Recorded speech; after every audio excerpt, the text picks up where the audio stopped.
Chapter 1. The shout heard around the courtroom. Scene opens on a quiet courthouse in Hadley Springs. The air is thick with tension. A crisp Monday morning, sun filtering through the grand windows of courtroom 3B. The seats are packed. Local press, families, students, all here for the People versus Langston case. Judge Matthew R.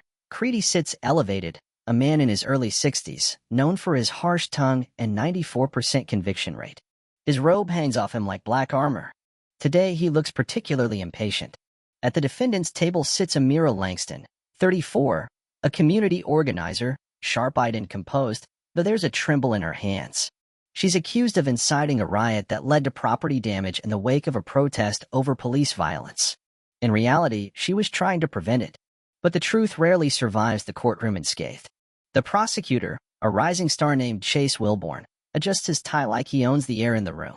The public defender next to Amira, Janice Vale, whispers, "Remember, don't let him bait you."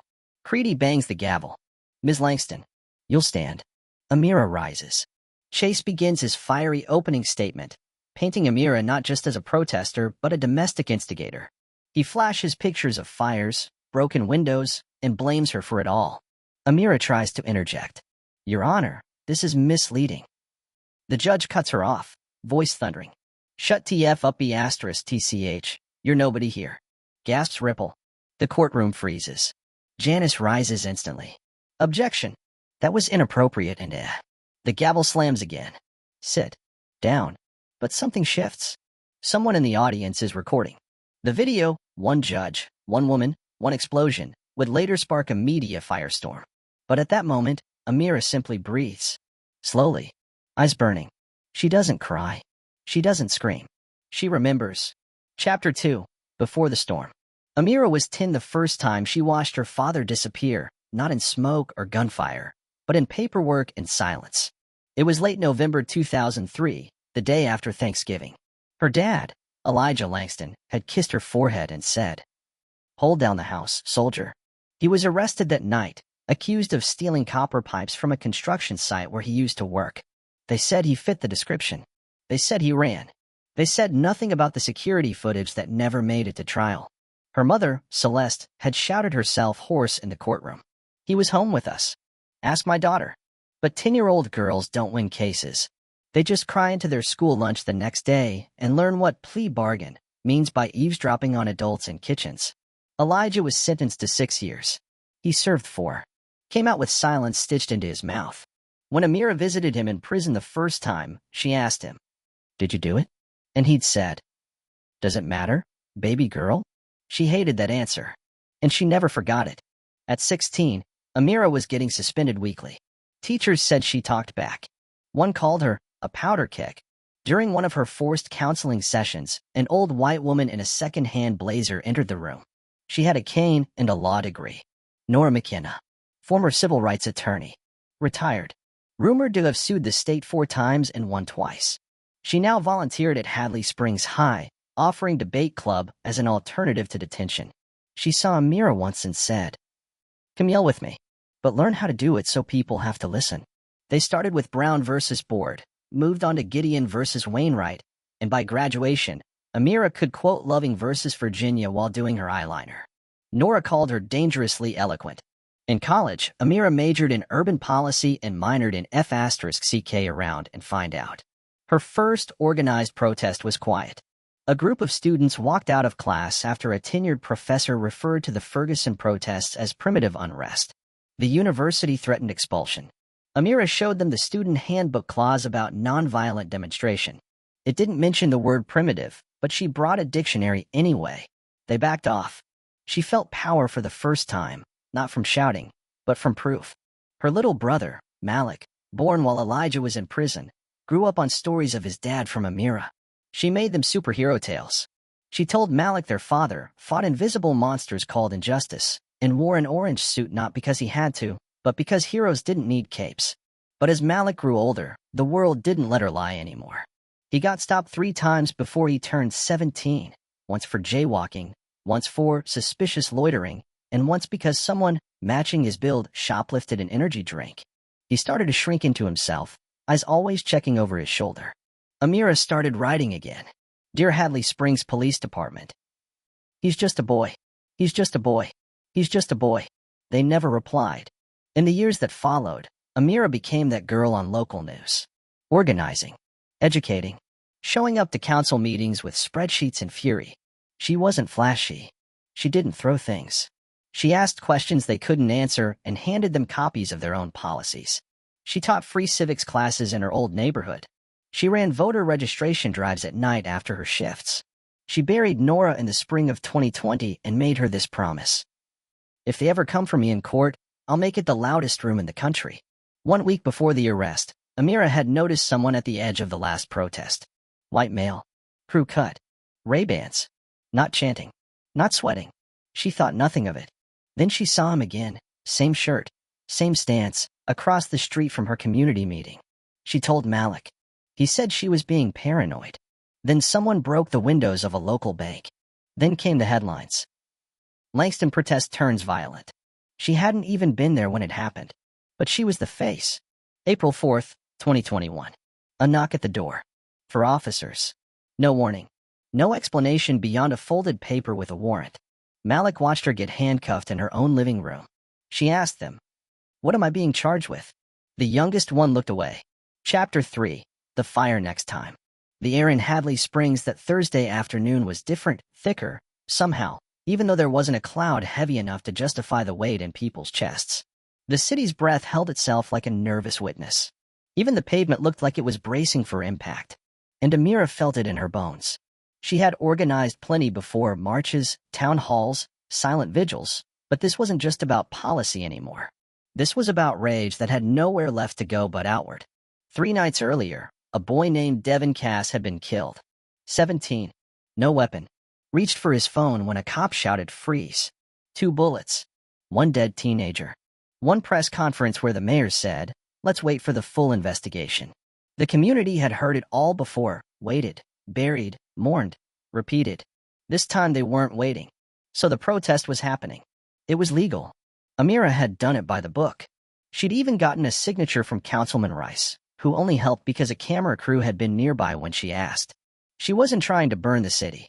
She was trying to hold it accountable, loud enough that it couldn't look away. They gathered in Lincoln Park. 500 strong. Students, parents, nurses in scrubs, even a few pastors, holding handmade signs that read, "God sees what the state hides." There were chants. No justice, no peace. Say his name. Devin Cass. Over and over. Rhythmic. Unified. Powerful without being destructive. But unity has always made the powerful uncomfortable. That's when Amira saw him again, the same man she'd noticed twice before. Crew cut. Black shades. Standing too still. Too clean. Like a mannequin in a war zone. Not clapping. Not marching. Just observing. She didn't say anything. Maybe she should have.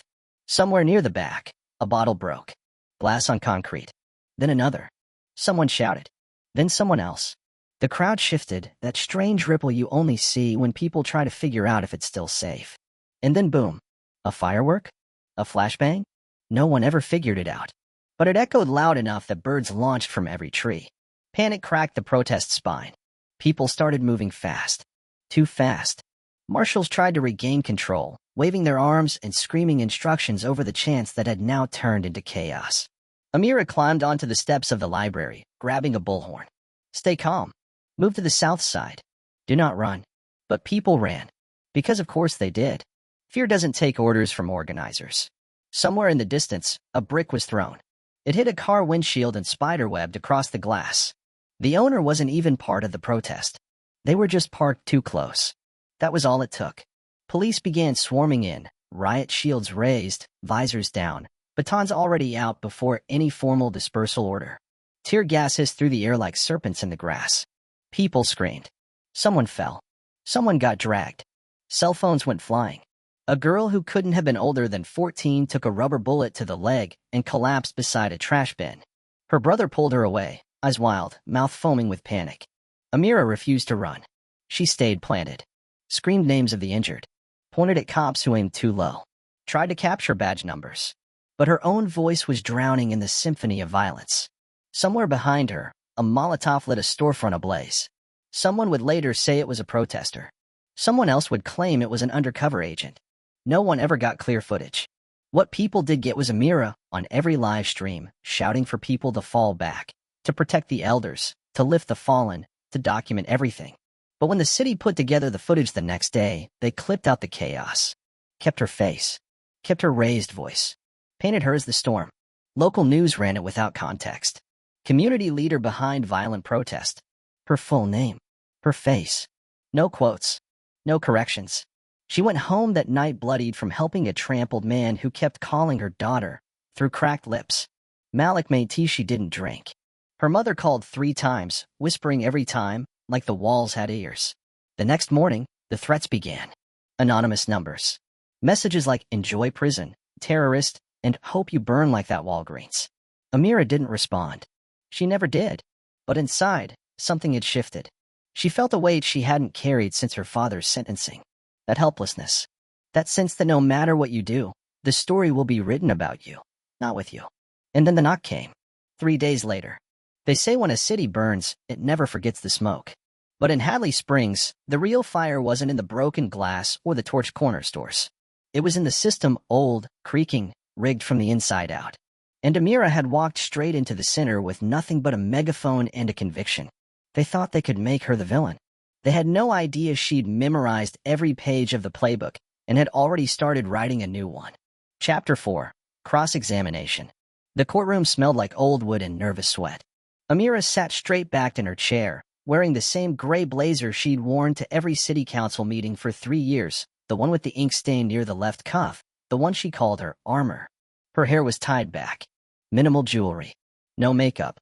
She wanted to look like a citizen, not a spectacle. But no matter how she looked, the prosecutor was going to turn her into something else. Chase Wilborn, young, sharp-jawed, always in a too-slim tie, stood at the center of the room like he was auditioning for a role in a legal drama. He carried his body with the confidence of a man who had never been the underdog. Not once. He began slow, deliberate, voice smooth like theater silk.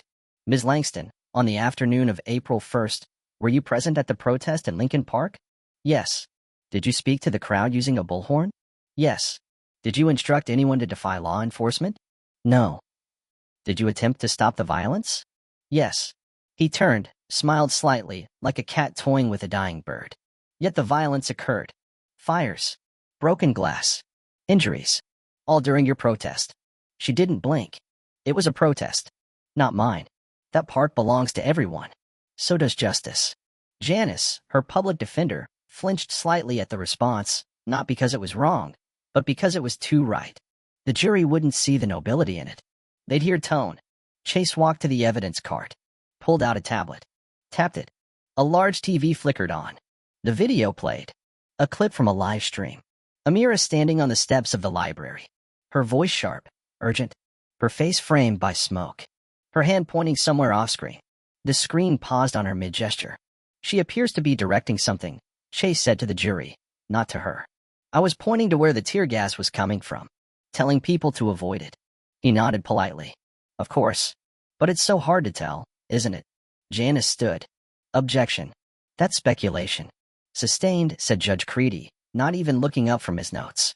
But Chase had already planted the seed. He turned back to Amira, pacing now. Did you know a Molotov cocktail was thrown during that protest? I found out later. I wasn't near it. But you were on video near the bank. Yes. And the bank was one of the targets of vandalism? She hesitated. Just for a second. Yes, but... No further questions. Janice stood, too fast, like she'd been waiting to fight. Her heels clicked like firecrackers. Ms. Langston, she said, stepping forward. Were you armed? No. Did you throw anything? No. Were you involved in any violence? No. Janice turned to the jury like a mother scolding children. Do you think it's possible to be present at a protest without being responsible for its every outcome? Absolutely. Do you know how many people were there? Hundreds. And did you instruct a single one of them to commit a crime? Never. Did you try to stop the violence? Yes. I yelled until I lost my voice. Janice paused. Would you do it again? Amira looked directly at the jury now. I try harder. The room held its breath. Chase stood back up. Redirect, Your Honor. Creedy gave a half nod. Chase walked toward the jury box slowly, like he was about to reveal a magician's final trick. Ms. Langston, he said, softer now, are you familiar with this number? He held up a piece of paper. 721 to 22. Amira stared. No. He smiled like he'd just won a bet. It's a police report ID. Filed anonymously. From a member of your organizing circle. The room tensed. Janice stood again. Objection. Hearsay. Creedy raised an eyebrow. We'll allow a brief inquiry. You may proceed. Chase folded the paper slowly. It alleges that during a private prep meeting, you told volunteers to let the crowd speak for itself. That, if fires happen, they'll finally listen. That's a lie, Amira said immediately, voice rising. That never happened. And yet, Chase said, looking straight into the jury's eyes, it's in the report. Filed by someone close to you. Amira's throat went dry. For the first time, she felt real fear. Not of the system, not of prison, but of betrayal. Who? She didn't say it out loud, but her eyes scanned the room. She could feel it. Someone. Someone she trusted. Someone who thought they were doing the right thing. Or someone bought. Coerced. Scared. She felt it like a handprint on her back, cold, invisible, undeniable. She looked at Malik in the crowd. His fists were clenched in his lap. His jaw tight. He'd heard it too. Janice pushed for a sidebar. The judge waved her off. Let it roll, he said. The jury can handle it. And just like that, the prosecution had shifted the tone. From chaos to conspiracy. From protest to plot. Outside, cameras buzzed. The courthouse steps had turned into a media hive. Every anchor had a soundbite. Every blogger had a theory. Comment sections burned hotter than the Molotov ever did. Inside, Amira sat quietly. Watching. Thinking. They weren't just trying to prove she was guilty. They were trying to prove she was dangerous. And danger, in their world, doesn't deserve nuance. It deserves a cage. But she wasn't broken. Not yet. Because she knew something Chase didn't. She knew what it felt like to rebuild a life from ash.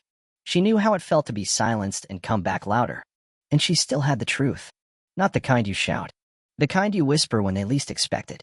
The kind that doesn't need to be believed, only heard. Chapter 5. Viral Justice. It started with a whisper. No, not even a whisper. A notification.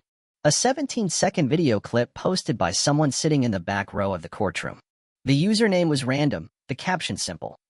Judge loses his damn mind. Hashtag Langston trial, hashtag Hadley unhinged. The clip opened mid-yell. Creedy's voice echoed through the camera's shaky audio. Shut up, you're nobody here. Amira's stunned face froze in the frame like a painting, defiance and disbelief bleeding from her eyes. Her mouth parted, just enough to see the words she never got to say.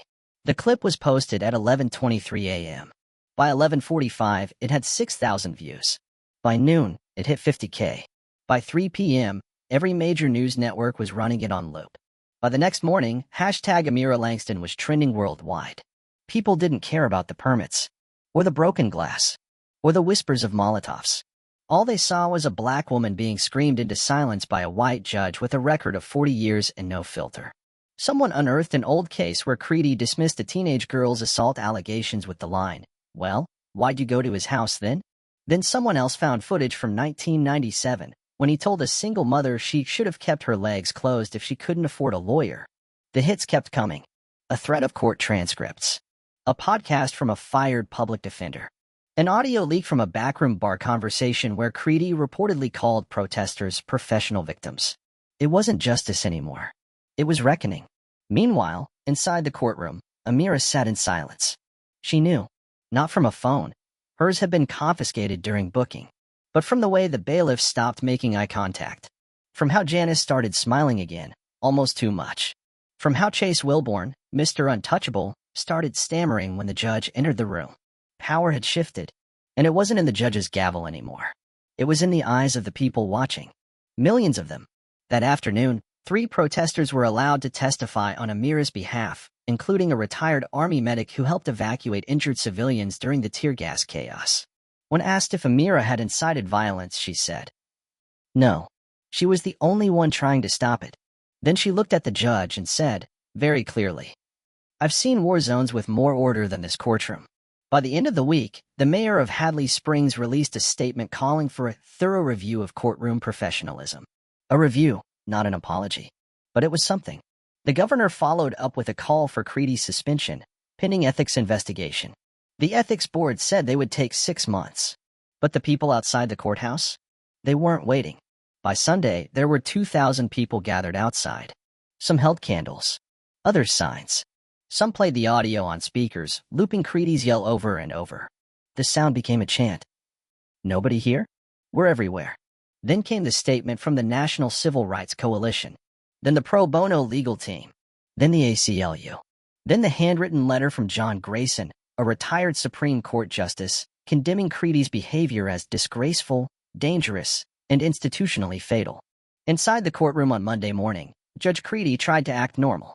He walked in late, sat stiff, avoided cameras. But Amira could see it. His hands were shaking. Janice leaned over and whispered, "You broke him." Amira didn't smile. Because it wasn't about breaking a man. It was about breaking a pattern. On April 13th, the prosecution rested its case. Weekly, Chase looked like a ghost, haunted by a case that slipped out of his hands the moment it touched the internet. The jury went into deliberation. It took them 7 hours. That was enough time for every network to set up camp. Enough time for students across the country to organize walkouts in solidarity. Enough time for 2 podcast episodes, a TikTok explainer, and a YouTube docuseries trailer. By 5:16 p.m., the jury returned. All 12 faces were pale. The foreman, a middle-aged woman with dyed red hair and tired eyes, stood. The clerk read it aloud. "We, the jury, find the defendant, Amira Langston, not guilty on all counts." There was silence. Not the heavy kind. The holy kind. Then Malik screamed. Then the entire courtroom erupted. The judge tried to slam his gavel, once, twice, then stopped. Because no one was listening to him anymore. He was a relic, fading. The future had moved on. Outside, Amira stepped into a wall of sound. Cheers. Applause. Cameras flashing like a riot of light. Children holding her name in cardboard letters. Old women praying. Strangers crying. Someone handed her a mic. And for the first time, she took it. Her voice was calm, measured, tired, but clear. "This was never about me. This is about who gets to be heard when they speak the truth. It's about how fast the system is to silence and how slow it is to apologize. This isn't justice. This is survival. And I'm still here." She handed the mic back, walked down the steps, past the reporters, past the microphones. Malik was waiting at the bottom, tears in his eyes. They didn't say anything. They just walked. Free. That night, someone spray-painted a wall outside the courthouse. No justice? No gavel. And for once, it didn't get scrubbed off.